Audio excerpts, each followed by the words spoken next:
कोई बाई बात नहीं, चांस बढ़ हो जाएंगे सकता है धीरे कोई धीरे। मजबूरी रही होगी मैडम सबकी सॉरी, यार। एक्चुअली बाहर हूँ मंदिर के कहीं प्रोग्राम में, तो आज कैमरा नहीं ऑन कर पाऊंगी, कोई क्लास भी बात पता नहीं, नहीं कितनी देर ले पाऊंगी। कोई बात नहीं। Thank you.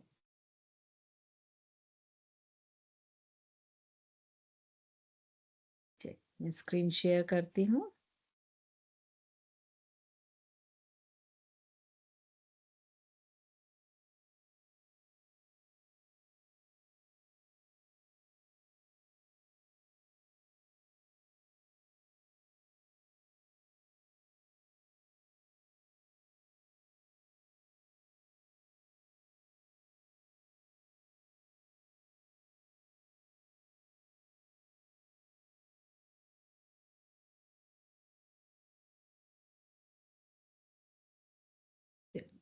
तो अंतःस्रावी ग्रंथियां या एंडोक्राइन सिस्टम।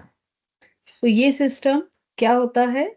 जो अंतःस्रावी ग्रंथियां या एंडोक्राइन सिस्टम होता है, ये ह्यूमन बॉडी का एक मेजर सिस्टम है और ये नर्वस सिस्टम के साथ मिलके काम करता है। तो इस तरह से हम देखा जाए कि जितने भी टिश्यूज हैं या ऑर्गन हैं, उन सबको ये कंट्रोल करते हैं इनडायरेक्टली, क्योंकि ये नर्व्स को इफेक्ट करते हैं और नर्व्स में इन सबको कंट्रोल करने के पावर रहते हैं। तो जो भी ऐसे टिश्यू या ऑर्गन है जिन्हें अंतःस्रावी ग्रंथि या एंडोक्राइन ग्लैंड कहा जाता है, ये एक विशेष प्रकार का केमिकल सीक्रेट करते हैं जिसे हार्मोन्स कहते हैं।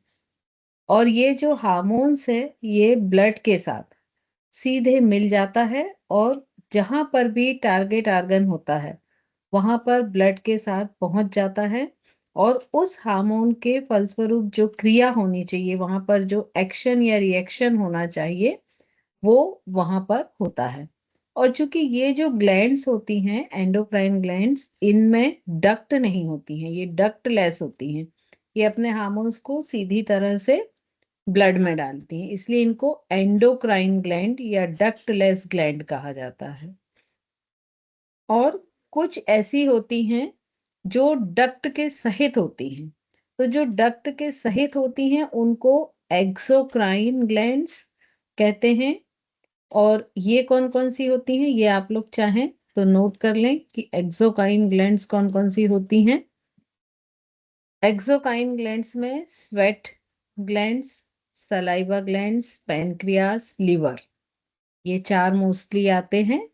और ये जो ग्लैंड्स होती हैं, चूंकि इनमें डक्ट होती है, इनको एक्सोक्राइन ग्लैंड्स कहते हैं और या इनको डक्ट ग्लैंड भी कहते हैं। और जो एंडोक्राइन होती हैं ये डक्टलेस होती हैं, इसलिए इनको डक्टलेस ग्लैंड भी कहते हैं। तो इस तरह से ये जो एक्सोक्राइन ग्लैंड्स हैं, ये यहाँ पर टीयर के लिए जो ग्लैंड्स होती है, सलाइवा के लिए स्वेट ग्लैंड, स्टमक में जो एंजाइम पहुंचाती है, ब्रेस्ट में जो मिल्क ग्लैंड से मिल्क प्रोड्यूस होता है, लिवर से वॉइल, पैनक्रियास से जूस और इंटेस्टाइन से म्यूकस, ये सारे ग्लैंड्स जो हैं ये एक्सोक्राइन होते हैं। और एंडोक्राइन में कौन कौन से होते हैं? पिट्यूटरी, यहाँ पीनियल शायद लेबल नहीं किया है, pineal, thyroid, parathyroid, thymus, endocrine, sorry, adrenal, pancreas. Pancreas एक ऐसी ग्लैंड है जो दोनों में आती है, एक्सोक्राइन में भी और एंडोक्राइन में भी। ओवरी और टेस्टिस। तो इस तरह ये ह्यूमन बॉडी में दो तरह के ग्लैंड्स पाए जाते हैं और दोनों का ये डिस्क्रिप्शन है। अब हम देखेंगे हार्मोन्स क्या होते हैं।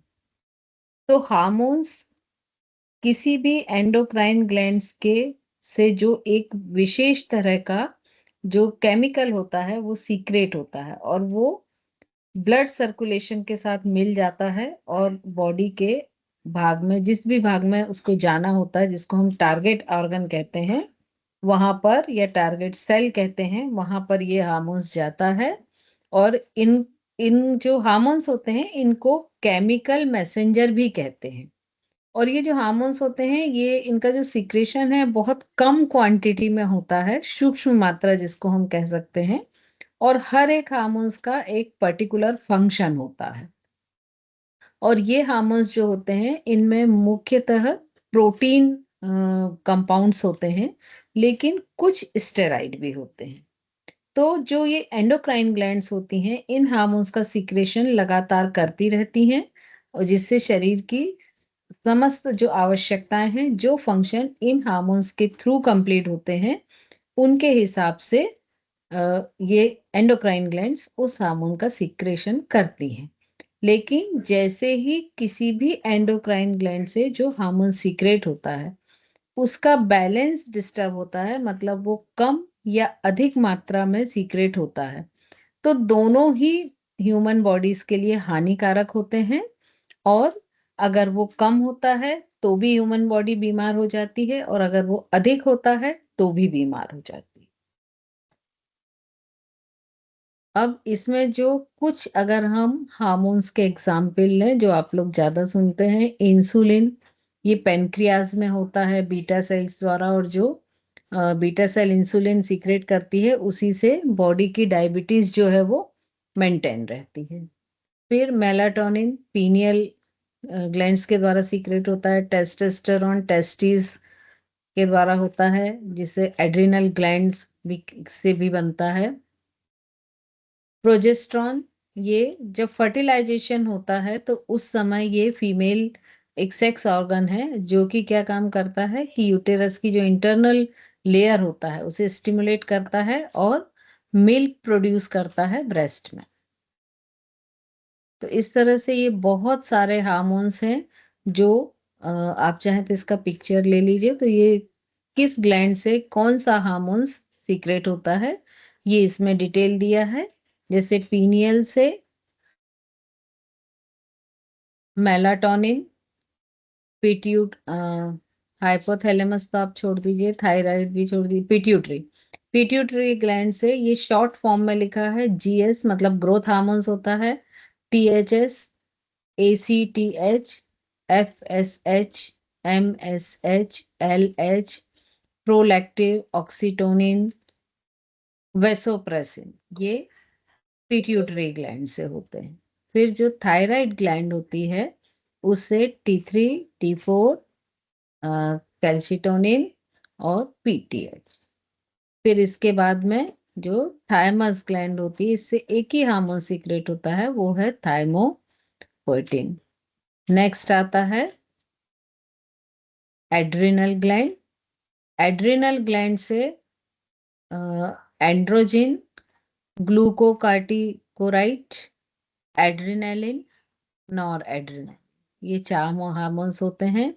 टेस्टिस से एंड्रोजन, ईस्ट्रोडियल और इनहाइबिन। यहाँ पर पैनक्रियास से इंसुलिन, ग्लूकेगॉन, सोमेटोस्टेटिन। ओवरी से ईस्ट्रोजन, ये फीमेल पार्ट हो गया, ये टेस्टिस मेल पार्ट हो गया। और प्रोजेस्टेरॉन, ये इस तरह से किस एंडोक्राइन ग्लैंड से कौन सा हार्मोन सीक्रेट होता है इसका एक कंप्लीट चार्ट है। अब ग्लैंड्स आपको हमने बताई मेन होती हैं पिट्यूटरी, थायराइड, पीनियल, पैराथायराइड, फिर Langerhans, islets of Langerhans, pineal, thymus gland, और फिर कुछ गोनेट्स होते हैं जिसमें ओवरी, टेस्टिस, ये मेन आते हैं। तो इस तरह से ये एक चार्ट है कि जो पीनियल ग्लैंड है उससे मेलाटोनिन निकलता है। इसका टारगेट बहुत सारे ऑर्गन टारगेट होते हैं और ये जो बॉडी में बायोलॉजिकल क्लॉक है उसको एक्टिवेट करता है। तो इस तरह से इसमें पिट्यूटरी ग्लैंड से जो निकलते हैं ये ovary, kidney, uterus, breast tissue और भी बहुत सारे ऑर्गन्स को टारगेट करते हैं। और इनका काम क्या क्या होता है, मेंस्ट्रुअल साइकिल और growth, division, milk produce, osmo regulation, birth control, ये सारी चीजें इससे होती हैं। फिर थायराइड ग्लैंड से थायरॉक्सिन निकलता है जो लीवर टारगेट होता है और वहां पर ये मेटाबॉलिज्म रेट को मेंटेन करता है। एड्रिनल से दो हार्मोन्स निकलते हैं, एड्रिनलिन, कार्टिसोल, ये बहुत सारे ऑर्गन को टारगेट करते हैं। ये फाइट और फ्लाइट, एंटी स्ट्रेस हार्मोन्स।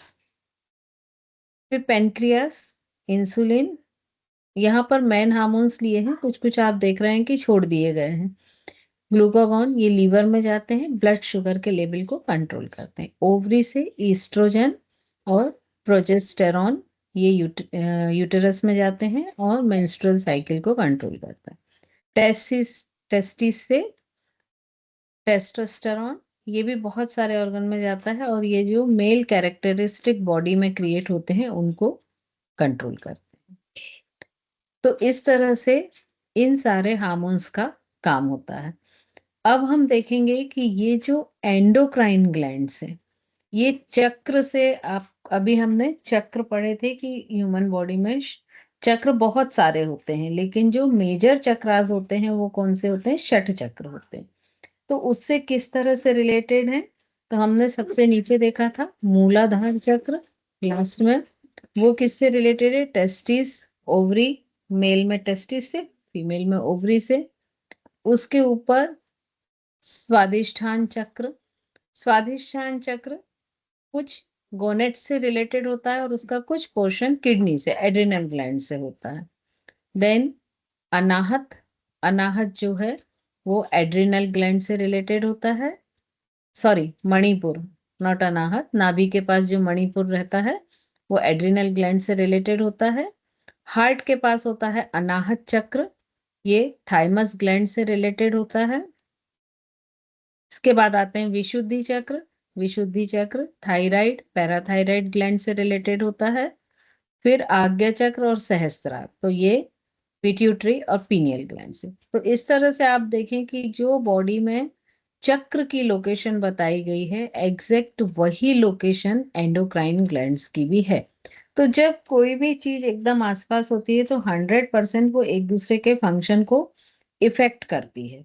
तो इसमें जो एंडोक्राइन ग्लैंड्स से रिलेटेड बीमारी है उसमें चक्र थेरेपी यदि की जाती है, चक्र मेडिटेशन, प्राणवायु, तो ये सारी चीजें बहुत ही इफेक्टिव होती हैं कोई भी बीमारी जो एंडोक्राइन ग्लैंड से रिलेटेड है। इसको थोड़ा और डिटेल में यदि हम देखें तो सबसे ऊपर सहस्त्रार चक्र और आज्ञा चक्र, तो ये पीनियल सहस्त्रार से, पिट्यूटरी आज्ञा चक्र से। गर्दन के पास विशुद्धि चक्र, पैराथायराइड, थायराइड, अनाहत चक्र, थाइमस, मणिपुर, किडनी के आसपास एड्रिनल ग्लैंड, स्वादिष्ठान चक्र कुछ किडनी से और कुछ गोनेट्स से, और मूलाधार ओवरी टेस्टिस से।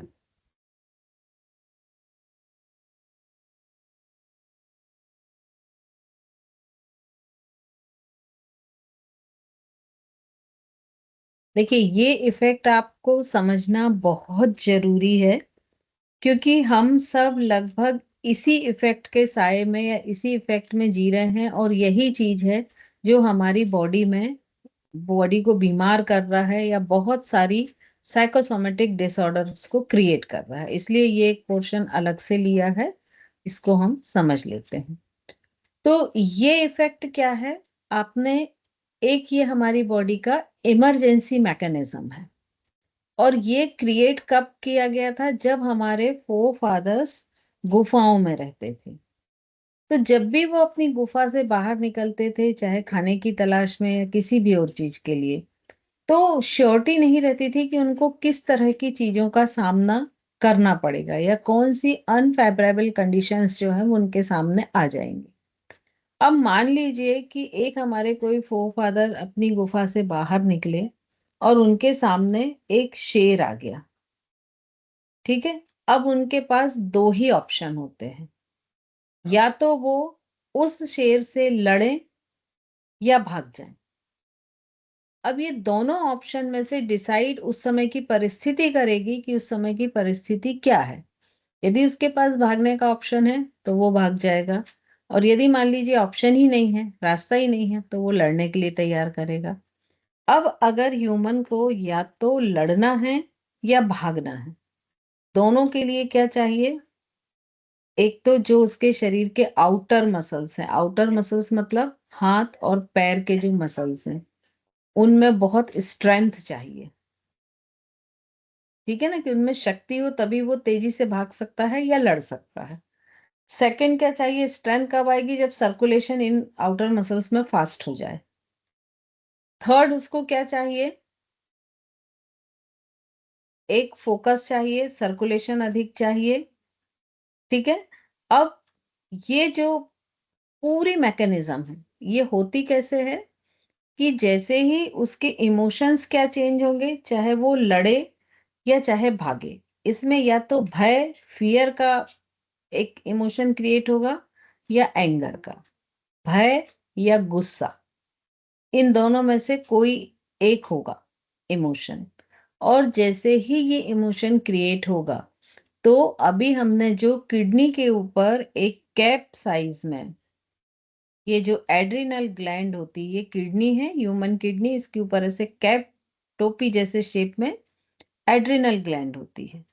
तो जैसे ही यहाँ एड्रिनल ग्लैंड तक मैसेज पहुंचेगा कि भय या गुस्से का इमोशन एक्टिवेट हो गया है, तो इसका मतलब ये एड्रिनल ग्लैंड क्या कैलकुलेट करेगी कि बाहर कोई खतरा है।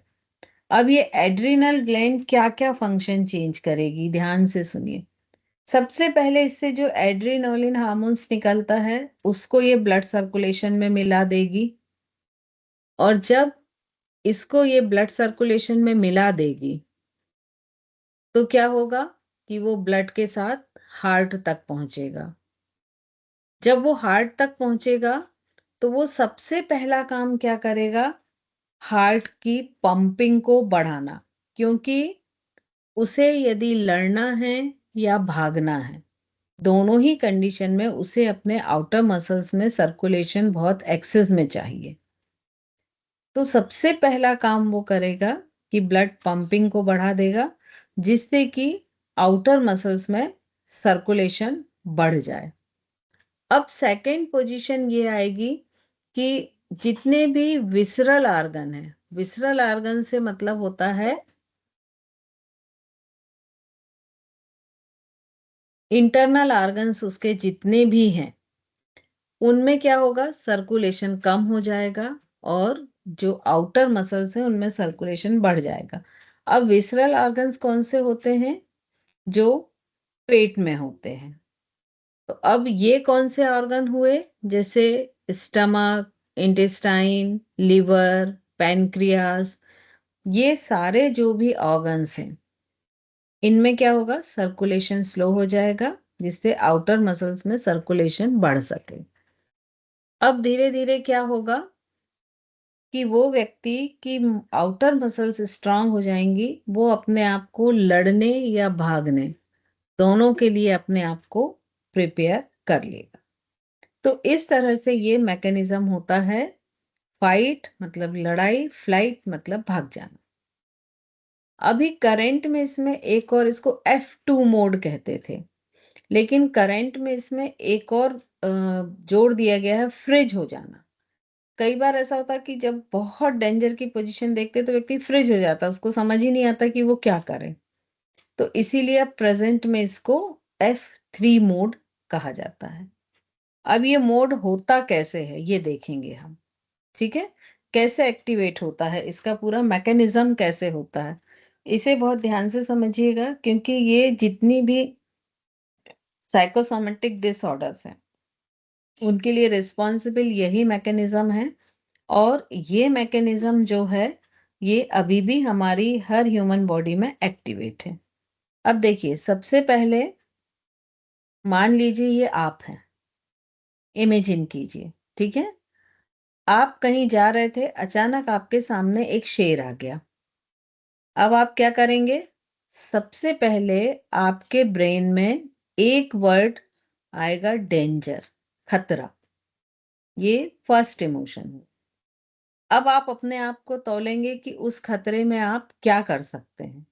और ये जो खतरे का मैसेज है, ये कहाँ जाएगा, एमिगडाला, जो ब्रेन का एक पार्ट होता है। और ये जो एमिगडाला होता है, ये एक तरह से सिक्योरिटी अलार्म है किसी भी खतरे के लिए। तो यहाँ पर ये जो अलर्ट अलार्म है, ये क्या करेगा, ये खतरे के सिग्नल्स को भेजेगा हाइपोथैलेमस में। हाइपोथैलेमस में जैसे ही ये मैसेज गया कि बाहर खतरा है, तो हाइपोथैलेमस क्या करेगा, ये मेन सिक्योरिटी सिस्टम है ह्यूमन बॉडी का, ये भी ब्रेन का एक पार्ट है, थैलेमस हाइपोथैलेमस। अब ये क्या करेगा कि ये ह्यूमन के अंदर 3 पोजीशन पैदा करेगा, या तो फ्लाइट या फाइट या फ्रिज। इन तीनों में से करेगा, डिपेंड करेगा उस समय उसकी सिचुएशंस क्या है। अब जैसे ही ये F3 मोड ऑन होगा, ये इमरजेंसी मैकेनिज्म एक्टिवेट होगा। सबसे पहले क्या होगा, एड्रिनल ग्लैंड से एड्रेनालिन हार्मोन सीक्रेट होगा। दूसरा कौन सा होगा, कार्टिसोल होगा। अब ये दोनों हार्मोन्स क्या करेंगे, ब्लड में जाएंगे और हार्ट बीट को इंक्रीज कर देंगे, ब्रीदिंग को बढ़ा देंगे। आप देखिए जब गुस्सा आता है तो ब्रीदिंग बढ़ने लगती है। कई बार आपके जो हाथ के रोए होते हैं वो खड़े हो जाते हैं, कई बार किसी किसी की आंखें लाल हो जाती हैं, कई बार हाथों की मुट्ठियां बन जाती हैं। तो वो बीपी को भी बढ़ाएगा, ब्लड प्रेशर को भी हाई करेगा। वहीं कार्टिसोल क्या करेगा, कार्टिसोल एक स्ट्रेस हार्मोन्स है। तो ये क्या करता है, ये शरीर को बार बार मैसेज देता कि आप खतरे में हैं। ठीक है, और जैसे ही शरीर को मैसेज देता खतरे में है, तो क्या होता है, जैसे मान लीजिए मैं आपको बोलूं, आपको मैसेज भेजूं कि अगले 1 हफ्ते तक आपको घर से बाहर निकलना अलाउ नहीं होगा। ठीक है, आपके पास 2 दिन है, 2 दिन बाद से आप 1 हफ्ते तक घर से बाहर नहीं निकल पाएंगे। तो आप सबसे पहले क्या करेंगे कि अपने किचन में जो जो चीजें कमी है उसको परचेस करके कंप्लीट करेंगे, बाकी चीजें भले ही छोड़ दें। तो ऐसे ही बॉडी करती है, जैसे ही स्ट्रेस हार्मोन्स रिलीज होते हैं तो बॉडी को ये इंडिकेशन जाता है कि खतरा है। तो वो क्या करती है कि जो फैट है उसको स्टोर करना शुरू कर देती है। और वो फैट स्टोर जब होता है तो उसका नतीजा क्या होता है, सेंट्रल ओबेसिटी बढ़ती है। उसके साथ साथ क्या होगा कि जब ये प्रोसेस बार बार होगी तो क्या होगा, डायबिटीज, हार्ट इश्यू, लीवर में जो रिजर्व शुगर होती है वो ब्लड में छोड़ता जाता है बार बार बार बार, क्योंकि उसको एक्स्ट्रा एनर्जी बॉडी को देनी है। और नतीजा क्या होता है कि जो उसकी इम्यूनिटी होती है वो सप्रेस होने लगती है। ठीक है, और इम्यूनिटी से रिलेटेड बहुत सारी बीमारियां हो जाती। तो ये इस तरह से ओवरऑल एक मैकेनिज्म चालू होता है ह्यूमन बॉडी में। ये एड्रिनल ग्लैंड है, जो कि 2 किडनी होती हैं, आप लोग ने एक्सक्रीटरी सिस्टम में पढ़ा था। उसके ऊपर ये कैप शेप में ये एड्रिनल ग्लैंड होती है, जो कि ये सारा फंक्शन कर रही है। और इससे हार्मोन्स बहुत सारे निकलते हैं, लेकिन जो मेन जिस दो पर हम ध्यान देते हैं वो एड्रिनलिन और कार्टिसोल।